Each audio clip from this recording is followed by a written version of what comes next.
All right, so this is our first lecture for writing in psychology, and so today we're going to cover some of the basics of why and how we write in psychology, and then also a little bit of background on psychological research, because a lot of the writing that you're going to be doing is going to be based on research. So it's important that you have at least a minimal understanding of how we do research in psychology and how we understand it.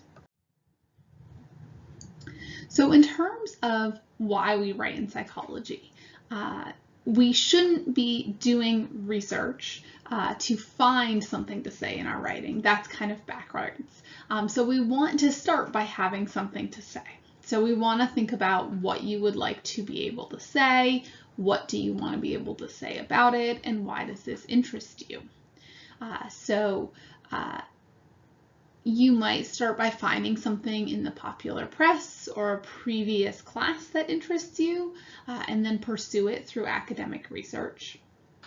And so those might be ways that you find something interesting to say. In terms of what you want to say, it's not necessarily what the professor wants you to say. You need to kind of construct what you're saying based on evidence and use that evidence to persuade your reader.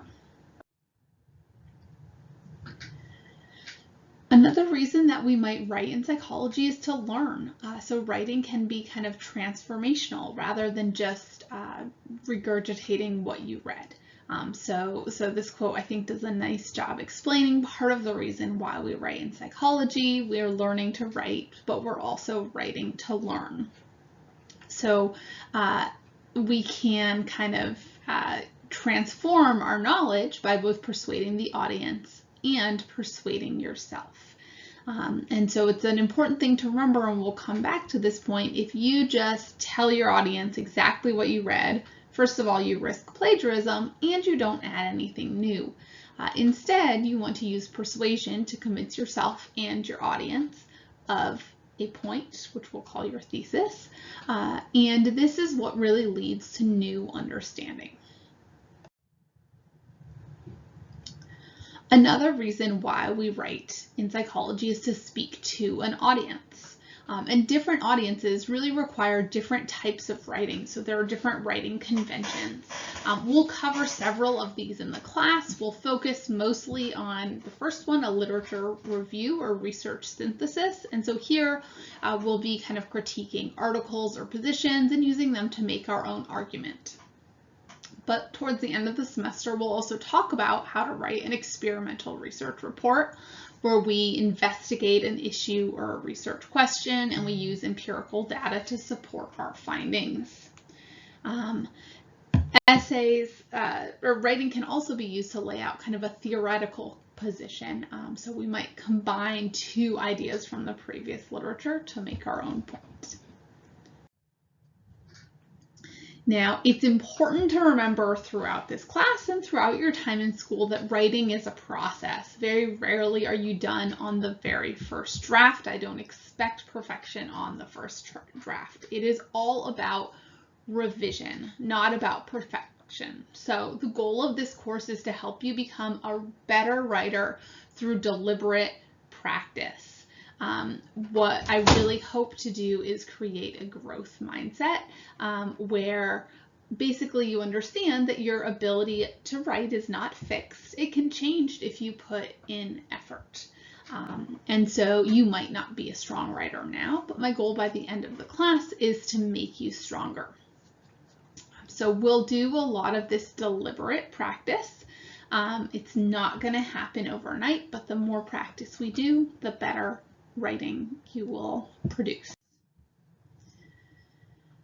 Okay, so a couple of basic keys to good writing. First, this is one that's sometimes hard to get in the habit of. Don't write the way you talk.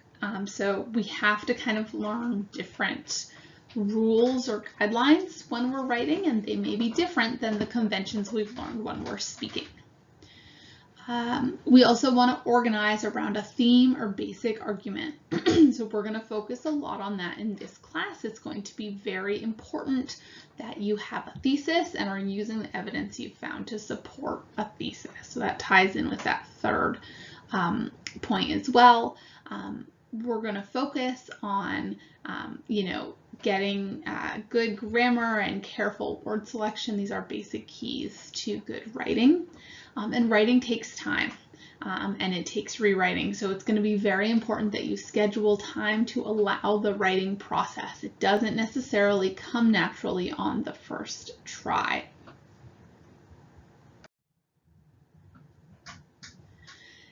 So we'll do several different types of writing, but as we're just getting started, there are a couple of types of writing that you might want to try. So free writing, the goal of free writing is to just get words out on paper without being judged or graded or evaluated. So we're not worrying about grammar or spelling. It doesn't have to make sense or stay on topic.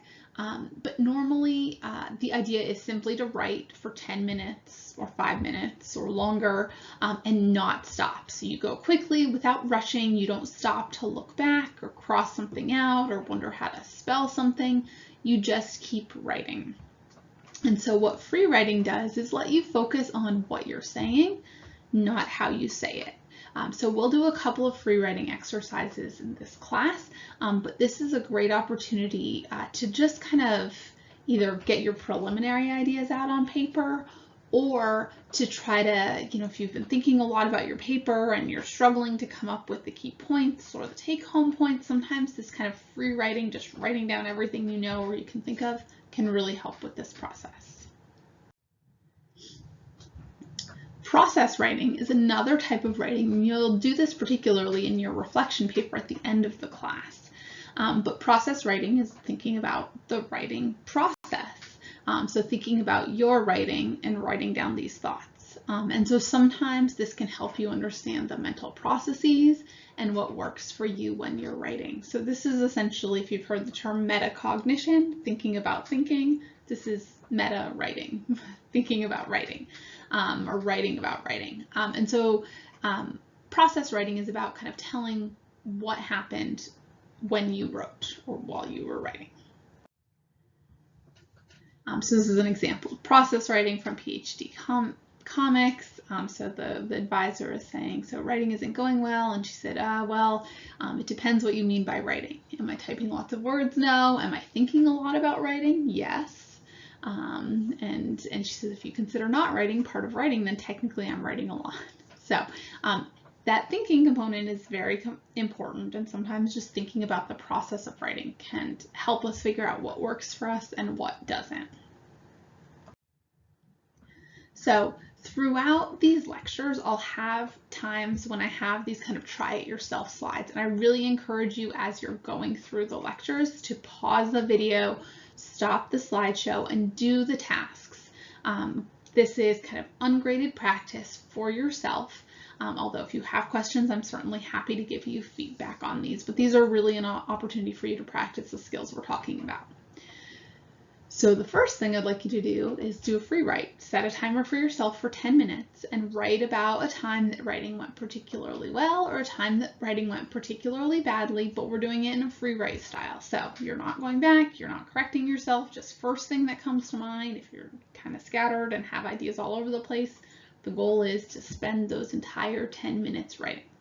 So go ahead and pause the presentation and do that first.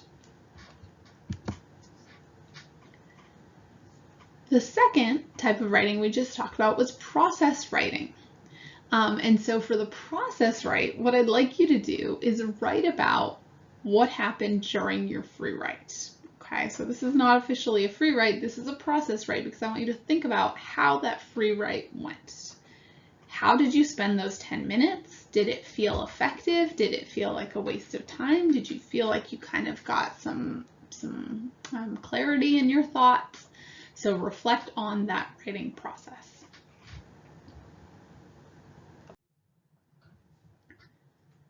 Okay, so the second thing that I wanted to cover in here was some very basics of kind of psychological research design. You're going to be reading a lot of research, and it's important that you have kind of a basic understanding. Hopefully by now you've had at least a couple of psychology courses, so these concepts shouldn't be totally new.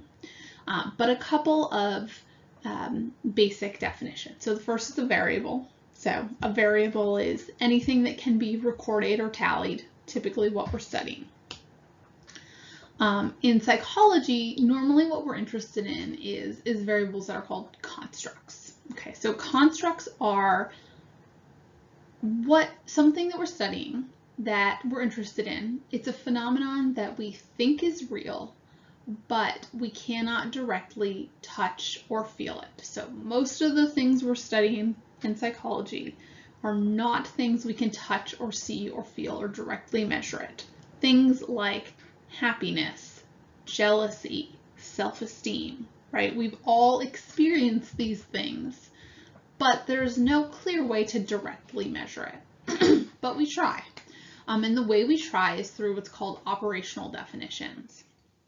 So operational definitions are how a variable in a study is measured. So if we are doing a study on happiness, I might measure happiness by asking participants to just report how happy they are. I might also measure happiness by observing how much smiling they're doing.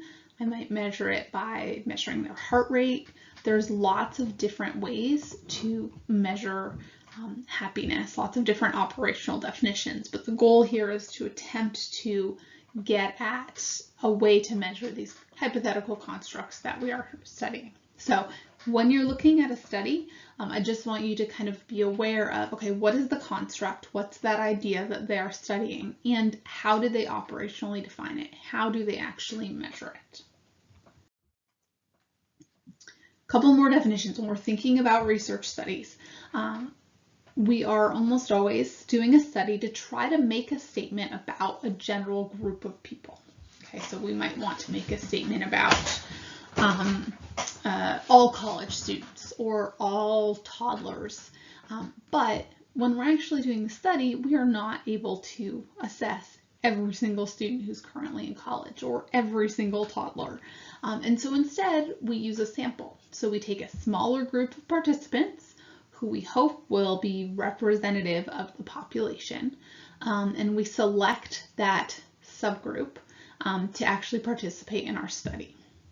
Ideally, we use random selection. So if I want to make a statement about A&M Central Texas students, and I know I won't get every single student, but maybe I ask the registrar for a list of students and I randomly select 50 of those students to participate in my study. And the hope is that those 50 students represent the population as a whole. And so another issue to kind of think about when we're thinking about the quality of these studies is generalizability. So to what extent do the results of your sample apply to the general population of interest? If I want to make a statement about toddlers' language development, and my study is with a sample of white upper class toddlers in a very affluent area, and I'm making generalizations about language development for toddlers as a whole, it's possible that toddlers who don't have as much economic advantage or who are growing up in different types of neighborhoods might have different patterns of language development. So my sample is maybe not generalizable to my population. So this is another thing to kind of keep in the back of your mind when you're thinking about the quality of a study. Okay, the final thing is research strategies. And so there's a lot of different aspects of a research strategy. One thing we want to think about is the setting. Okay, so is the study done in the field, which means where the behavior occurs. So if I'm studying consumer behavior, shopping behavior, do I bring people in and have them fill out a hypothetical questionnaire, or do I actually go to a grocery store and observe how people make decisions? So studies that are done in the field are done where the behavior occurs naturally, whereas studies that are done in a laboratory are done in a lab, right? So instead of observing people's grocery shopping behavior in a grocery store, I bring them into my lab and have them answer some questions or even do a grocery shopping scenario, but they're doing it in the lab in kind of a fake situation. So the setting is one component we think about. Another component we think about is the method of data collection. So we might have either self or other report, right? So we might have participants tell us how happy they are. We might have teachers or parents report on how happy people are. It's basically questionnaires or interviews or things like that where people are directly telling us. Or we might do observations where we actually observe the behavior or observe physiological measures or things like that. And then a final aspect of a research study is the design. So is the design descriptive? So are we just kind of reporting frequencies of behavior? And then I'll talk about correlational and experimental, which are kind of the two that you're more likely to see and that I want to make sure that you understand the distinction between. Now, in the coming weeks, we will read and discuss an example of a correlational study and an example of an experimental study. So I want to make sure that you're able to identify them. So a correlational study is a study in which two variables have been measured. The experimenter has not changed anything. They're kind of measuring these variables as they actually occur. And we're looking for a correlation. And a correlation is looking at the relationship or association between these two variables. Okay, so are the two variables essentially changing together? And so the correlation coefficient is the specific statistic that you can get from a correlational study. But generally, a correlational study will be able to tell you about the direction of the association between two variables.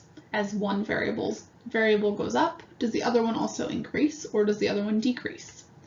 In the strength of the association. Is this true every single time? Is it a general pattern, but not always true? So correlations can range, correlation coefficients can range from -1 to +1. A correlation of 0 indicates that there's no relationship between the two variables. And so I think the easiest way to think about a correlation is to actually look at them. So a scatter plot is really the best way to look at a correlation. And so let's say we have two variables. X is SAT score and Y is college GPA. So with a correlation, we're measuring two variables in the same individual. Generally, maybe in the same couple, but in the same pair. So from each of our participants, we have their SAT score and we have their college GPA. And we want to know, is there a correlation or a relationship? As SAT score changes, does GPA change? Okay, so in a scatter plot like this, each dot represents a person. Okay, so this person right here scores very low. I can use my pointer. This person down here scores, has a very low SAT score and a very low GPA. This person up here has a high SAT score and high GPA. So this first example is an example of a perfect positive correlation. So the correlation is positive because as one variable goes up, the other also goes up. So as SAT score increases, so does GPA. People with lower SAT scores have lower GPA, higher SAT scores have higher GPA. It's a perfect positive correlation because you can see there's this perfect line with no exception. This next one demonstrates also a positive correlation. In general, higher SAT scores are associated with higher GPA, but you can see the points aren't in a perfect line, and we can see a few exceptions. So for example, if we compare A to B, person A has a pretty high SAT score and a pretty low, person A has a high SAT score and a relatively low GPA. In contrast, person B has a relatively low SAT score and a high GPA. So because there are these kind of exceptions, it's not a perfect positive correlation, but it's still relatively strong. So I would say this is probably a correlation of 0.8 or 0.9. When there's no correlation, there's no relationship between the two variables. The points are scattered randomly. A negative correlation is really easy to see because it goes in the opposite direction. And so with a negative correlation, as one variable increases, the other one decreases. So my favorite example of this is how much time I put into cooking dinner and how much my kids eat. So when I throw some chicken nuggets in the microwave, my kids eat a ton. When I spend hours cooking a full 3-course Thanksgiving meal, my kids eat nothing but a couple of bites of rolls. So the more hours I put into cooking, the less they will eat. And so that is a negative correlation. Those variables, the hours and the amount they eat, go in opposite directions. And this is a perfect negative correlation, so a -1. Because there are no exceptions, this is a modest negative correlation. So there would be some exceptions, but in general, the more time I spend cooking, the less they eat. So again, with the correlation, the things to remember is the experimenter, the researcher, does not manipulate things. They're measuring two variables within the same individual as they naturally occur. In contrast, with an experimental study, the researcher is controlling some aspect of the study.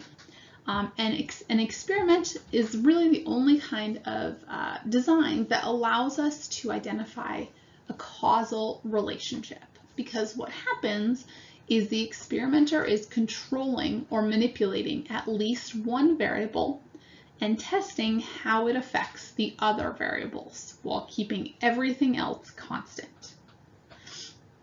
So in an experiment, we have what's called an independent variable, and the independent variable is what the experimenter changes or manipulates.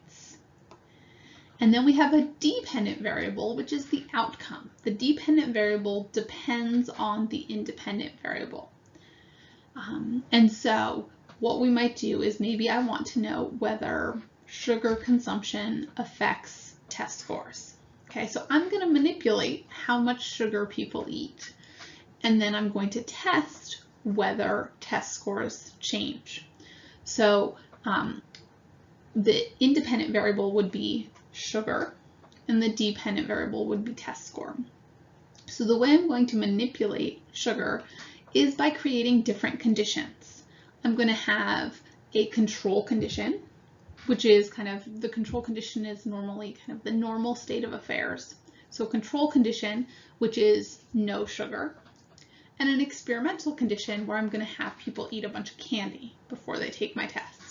Okay, so the control condition gets no sugar, the experimental condition gets sugar. And I'm going to treat them exactly the same, other than that, and see what their test scores look like. Okay, so everyone gets, everything else is exactly the same. I have manipulated my independent variable, which is whether or not people eat sugar. And then everyone takes the exact same test. And so this will tell me if everyone is treated exactly the same and the only difference is whether or not they eat sugar, if my sugar group does better on the test, then I can pretty definitively say, yes, the only thing that was different between those groups was the sugar, and so sugar seems to improve test scores. An important component with experimental design is this random assignment, which is that I don't let people choose whether or not they want to eat the candy before the test, right? Because there could be other things that influence those decisions. As experimenter, I'm going to randomly put people in the candy or no candy group, and that ensures that my groups are as similar as possible beforehand. A final thing to be thinking about as you're reading research articles and thinking about research is that critical thinking is really essential in the research component. You'll be focusing on published research. It's very, that peer review process is really important in ensuring quality, but there are always things that we can be skeptical or critical about. It doesn't necessarily invalidate a study, but it's important to think about, okay, what are some weaknesses of this study? So as we're reading research, we want to try to minimize our preconceptions and biases. So we want to kind of be aware of them and recognize them. We want to make sure that the conclusions can be drawn from evidence. So if we read a correlational study that finds a correlation between how much sugar people eat and their GPA, well, that provides some evidence. But if the study claims that sugar causes people to have a higher GPA, they haven't done an experimental study, so we can't actually make those causal conclusions. So we need to kind of be thinking about that in the back of our mind and thinking about, okay, what conclusions can we actually draw from the evidence? And also consider alternative explanations. well, maybe the people with higher GPAs eat more sugar because they're not sleeping as much and they're spending all their time studying and they're eating the sugar to help them stay awake. So there's always other possible explanations, and part of thinking about research is considering those alternatives. Okay, we will talk a lot about research articles and I'll go over this in detail. But in the first few weeks, you are going to be reading a couple of research articles to get practice thinking about and talking about them. So I just wanted to very briefly cover what are the parts of a research article. So when you get an empirical research article, it should start with an abstract. The abstract is a very brief summary of the entire paper. This is good to read if you're trying to figure out, is this study, is it relevant to my paper? Do I want to read it? Those kinds of things. The introduction will review the current literature on the topic and generally tell you what their hypotheses are and what they're studying. The method section will tell you about their sample. It will tell you about the design. It'll tell you about the setting, all of those basic components of the method. And it should tell you in enough detail that you could replicate the study if you wanted to. The results section will have a lot of statistics. That's where they run their statistical analyses to identify whether the data actually supported their hypotheses. Now, you may or may not understand the statistics in the results section, and if you don't understand them, that is okay. Read it, try to figure out, they should say in words whether their hypotheses were supported or not. So even if you don't understand the specific statistics, hopefully you can at least get out, oh, they did find support for this or they didn't find support for that. If you didn't get anything out of the results section, the discussion section is where you should focus. They should summarize their results, especially with regard to their hypotheses, and they'll really give you the takeaway point. Why does this matter? Did they find support for what they expected, and what are the applications of this? And they should also have a references list in terms of who they cited.